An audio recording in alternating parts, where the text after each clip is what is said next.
আপু একটু সাইড দেন। আজকে তৈরি আবহাওয়া করে দেশ গড়তে জুলাই পদযাত্রা দেশ গড়তে জুলাই পদযাত্রা আমরা আজকে এসেছি মাগুরায়। আপনারা যারা এই বৃষ্টি রোদ উপেক্ষা করেও উপস্থিত হয়েছেন, পশ্চিমবঙ্গের ছাত্র আন্দোলন এবং জাতীয় নাগরিক পার্টির সংগঠকেরা, তাদেরকে আন্তরিক ধন্যবাদ এবং কৃতজ্ঞতা জানাচ্ছি।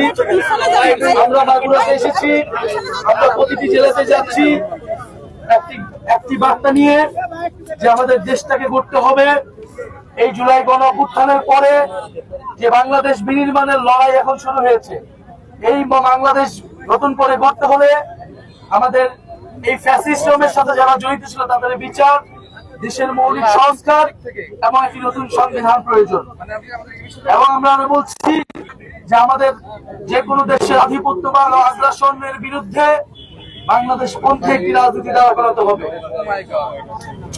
আমাদের বাংলাদেশে যে সংকটগুলো চলমান আছে গণ অভ্যুত্থানের পরেও, যে আমরা একটি নতুন সংবিধানের জন্য এখনো কাজ করতে পারছি না, দেশের মৌলিক সংস্কারের জুলাই সনদ নিয়ে এখনো তাল বাহানা চলতেছে। আমরা মাগুরাবাসীকে বলতে চাই, আপনারা সোচ্চার হন। আপনার এলাকার